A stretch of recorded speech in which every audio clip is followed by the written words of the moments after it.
എൻ്റെ tarot card റീഡിങ്ങിലേക്ക് സ്വാഗതം. നമുക്ക് നോക്കാം നമ്മുടെ പേഴ്സൻ്റെ കറണ്ട് ഫീലിങ്സ് എന്താണെന്ന് നോക്കാം. എന്താണ് നമ്മുടെ പേഴ്സൺ, നിങ്ങളുടെ പേഴ്സൺ നിങ്ങളെപ്പറ്റി വിചാരിക്കുന്നത് നോക്കാം. അപ്പം അതിനു മുമ്പ് എൻ്റെ ചാനൽ സബ്സ്ക്രൈബ് ചെയ്യാത്ത കൂട്ടുകാരൊക്കെ ഉണ്ടെങ്കിൽ ഒന്ന് സബ്സ്ക്രൈബ് ചെയ്യുക. എൻ്റെ ചാനൽ ഇഷ്ടപ്പെട്ട് കഴിഞ്ഞാൽ തീർച്ചയായും ഒന്ന് എന്നെ സപ്പോർട്ട് ചെയ്യുക. എന്താണ് നിങ്ങളുടെ പേഴ്സൺ നിങ്ങളെപ്പറ്റി ഈ സമയത്ത് ഓർക്കുന്നത് നോക്കാം. തീർച്ചയായിട്ടും എന്താണ് ഒരു ഏസ് ഓഫ് പെൻറ്റക്കിൾ കാർഡ് വന്നിട്ടുണ്ട്. നിങ്ങളുടെ പേഴ്സൺ നിങ്ങളുമായിട്ടുള്ളൊരു ബന്ധത്തിനെ ഒരു സീരിയസ് ബന്ധമായിട്ടാണ് കാണുന്നത്. നിങ്ങൾക്കൊരു ലവ് ഓഫർ ചെയ്യാൻ അവർ ആഗ്രഹിക്കുന്നുണ്ട്. അതുപോലെ തന്നെ എന്താണ് അവർ നിങ്ങളുമായിട്ടൊരു ഫാമിലി കെട്ടിപ്പടുക്കാനായിട്ട് ആഗ്രഹിക്കുന്നുണ്ട്. നിങ്ങളുമായിട്ട് സീരിയസ് ആയിട്ടുള്ളൊരു ബന്ധം പുലർത്തി നിങ്ങളുമായിട്ട് എന്താണ് നല്ല രീതിയിലുള്ളൊരു ബന്ധം മുന്നോട്ട് പോകണമെന്ന് അവർ ആഗ്രഹിക്കുന്നു. അതുപോലെ നിങ്ങളുമായിട്ടൊരു ലോങ് ടേം റിലേഷൻഷിപ്പ് അവർ ആഗ്രഹിക്കുന്നുണ്ട്. വളരെ പോസിറ്റീവായിട്ടുള്ളൊരു കാര്യമാണ് വന്നിരിക്കുന്നത്. നിങ്ങളുമായിട്ട് എത്രയും പെട്ടെന്ന് നിങ്ങളുടെ അടുത്തേക്ക് വന്നൊരു ലോങ് ടേം അതായിട്ടുള്ള കമ്മിറ്റ്മെൻറ്റ് നിങ്ങളുമായിട്ട് അവർ ആഗ്രഹിക്കുന്നുണ്ട്. വളരെ പോസിറ്റീവ് കാർഡാണ് വന്നിരിക്കുന്നത്. നിങ്ങളുടെ പേഴ്സണിൻ്റെ ഓർമ്മകളിൽ നിങ്ങളുണ്ട്. നിങ്ങളുടെ പേഴ്സൺ എന്താണ് നിങ്ങളെപ്പറ്റി ചിന്തിക്കുന്നുണ്ട്.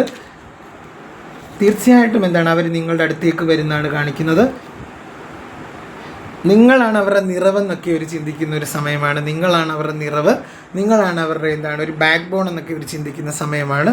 അപ്പോൾ ആദ്യം വന്ന കാർഡ് ഏസ് ഓഫ് പെൻറ്റക്കിൾ കാർഡാണ്. അടുത്തത് നോക്കാം.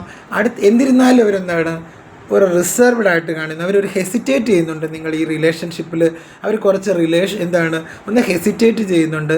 ഇത് വേണോ വേണ്ടയോ, പിന്നെ എന്താണ് മെസ്സേജ് അയച്ചിട്ട് ഒരു ഡിലീറ്റ് ചെയ്യുന്ന പരിപാടിയൊക്കെ കാണാം. ആദ്യം മെസ്സേജ് ഒന്ന് അയക്കും നിങ്ങൾക്ക്, എന്നിട്ട് അതിന് ശേഷം ഒന്ന് ഇത് ഡിലീറ്റ് ചെയ്യും. തീർച്ചയായിട്ടും അവരുടെ മനസ്സിൽ നിങ്ങളുണ്ട്. പക്ഷെ നിങ്ങൾക്ക് മെസ്സേജ് അയക്കും, ആദ്യം വിചാരിക്കും മെസ്സേജ് അയക്കാം, പിന്നെ ഓർക്കും മെസ്സേജ് അയക്കേണ്ടെന്ന്. അല്ലെങ്കിൽ മെസ്സേജ് അയച്ച മെസ്സേജുകൾ അയക്കും എന്നിട്ട് അത് ഡിലീറ്റ് ചെയ്ത് കളയും. ഒക്കെ അങ്ങനെയൊക്കെയുള്ളൊരു എനർജി ആയിട്ട് കാണുന്നുണ്ട്.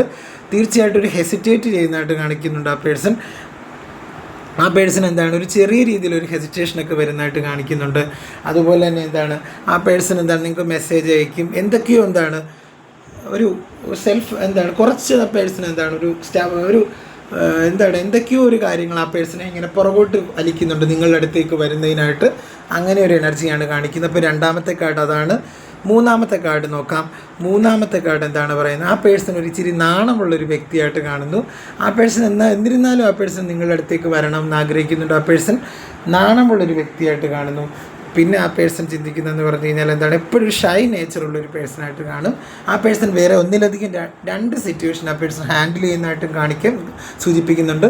തീർച്ചയായിട്ടും ആ പേഴ്സൺ നിങ്ങളുടെ അടുത്തേക്ക് വരുന്നതായിട്ടാണ് കാണിക്കുന്നത്. എന്നിരുന്നാലും ആ പേഴ്സൻ്റെ ഉള്ളിൽ നിങ്ങളുണ്ട്. കറണ്ട് ഫീലിങ്സ് എന്ന് പറഞ്ഞാൽ അതാണ്. തീർച്ചയായിട്ടും ആ പേഴ്സൺ എന്താണ് ഒരു വാൺസ് എനർജി വന്നിട്ടുണ്ട്, ഒരു 2 of Wands എനർജി വന്നിട്ടുണ്ട്. തീർച്ചയായിട്ടും എന്താണ് ആ പേഴ്സൺ നിങ്ങൾക്ക് വേണ്ടി കാത്തിരിക്കുന്നതായിട്ടാണ് കാണുന്നത്. അപ്പോൾ 2 of Wands എന്ന് പറഞ്ഞു കഴിഞ്ഞാൽ നിങ്ങൾക്ക് വേണ്ടി ആ വ്യക്തി കാത്തിരിക്കുന്നതായിട്ടാണ് കാണുന്നത്. വാൺസ് എനർജി എന്ന് പറഞ്ഞു കഴിഞ്ഞാൽ അതാണ് എന്താണ് നിങ്ങൾക്ക് വേണ്ടി ആ പേഴ്സണായിട്ട് നിങ്ങൾക്ക് വേണ്ടി കാത്തിരിക്കുന്നതായിട്ട് കാണുന്നു. ഒരു ഫോർച്യൂണിനെയൊക്കെ സൂചിപ്പിക്കുന്ന കാർഡാണ് 2 of Wands എന്ന് പറഞ്ഞാൽ. നിങ്ങളുമായിട്ടൊരു വിവാഹം കിട്ടാൻ അവർ ആഗ്രഹിക്കുന്നുണ്ട്. നിങ്ങളുമായിട്ട് ഒരു ഒത്തുചേരൽ, വിവാഹത്തിനുപരി നിങ്ങളുമായിട്ട് ഒത്തുചേരലിന് അവർ ആഗ്രഹിക്കുന്നുണ്ട്. തീർച്ചയായിട്ടും എന്താണ് ഒരു ഫോർച്യൂണിനെയൊക്കെ സൂചിപ്പിക്കുന്ന ഒരു കാർഡാണ്. നിങ്ങളുമായിട്ടൊന്ന് വീണ്ടും കണ്ടുപിട്ടി നിങ്ങളുമായിട്ടൊന്ന് സംസാരിക്കുമ്പോൾ ആ പേഴ്സൻ്റെ പോസിറ്റീവായിട്ടുള്ള ഒരു വൈബ് വരുന്നുണ്ട്. അപ്പോൾ തീർച്ചയായിട്ടും ആ പേഴ്സണിൻ്റെ ഓർമ്മകളിൽ നിങ്ങളുണ്ട്. ഈ 4 കാർഡിൽ നിന്ന് നമുക്ക് വ്യക്തമാകുന്നത് ആ പേഴ്സൻ്റെ ഓർമ്മകളിൽ നിങ്ങളുണ്ട്. ആ പേഴ്സൺ എത്രയൊക്കെയാണ് ഹെസിറ്റേറ്റ് ചെയ്താലും എത്രയൊക്കെ പിന്നോട്ട് നിന്നാലും ആ പേഴ്സൻ്റെ ഓർമ്മകളിൽ നിങ്ങൾ മാത്രമാണ്. നിങ്ങളെക്കുറിച്ച് ആ പേഴ്സൺ ഒരുപാട് ഓർക്കുന്നു. ഈ സമയം നിങ്ങളുമായിട്ടൊരു നല്ലൊരു ലൈഫ് മുന്നോട്ട് കൊണ്ടുപോകാൻ ആ വ്യക്തി ആഗ്രഹിക്കുന്നു. വളരെ പോസിറ്റീവായിട്ടുള്ളൊരു കാർഡാണ് വന്നത്. എല്ലാ രീതിയിലും ഒരു സക്സസ് ഉണ്ടാവട്ടെ എന്ന് ഞാനും പ്രാർത്ഥിക്കുന്നു. വളരെ നല്ലൊരു റീഡിംഗ് ആണ് വന്നിരിക്കുന്നത്. തീർച്ചയായിട്ടും ആ വ്യക്തി നിങ്ങളെ ഓർക്കുന്നതായിട്ടാണ് കാണിക്കുന്നത്. നല്ല രീതിയിൽ മുന്നോട്ട് പോകാൻ നിങ്ങൾക്ക് സാധിക്കട്ടെ എന്ന് ഞാൻ പറയുന്നു. ഒരുപാട് സ്നേഹം, ഒരുപാട് നല്ല കാര്യങ്ങൾ എല്ലാവർക്കും നടക്കട്ടെ എന്ന് ഞാനും പ്രാർത്ഥിക്കുന്നു. ഹരേ കൃഷ്ണ, ഗുരുവായൂരപ്പ, എല്ലാ നന്മകളും ഉണ്ടാവട്ടെ. തീർച്ചയായും ആ പേഴ്സൻ്റെ ഓർമ്മകളിൽ നിങ്ങളുള്ളതായിട്ടാണ് കാണുന്നത്. എല്ലാവിധ സക്സസ് എല്ലാവർക്കും ഉണ്ടാവട്ടെ എന്ന് ഞാൻ ഒരിക്കൽ കൂടി പ്രാർത്ഥിച്ചുകൊണ്ട് നമ്മുടെ ഈ കൊച്ചു റീഡിംഗ് അവസാനിപ്പിക്കുന്നു. ഒരുപാട് നന്ദി, സ്നേഹം എല്ലാ കൂട്ടുകാരോടും. ഓക്കേ.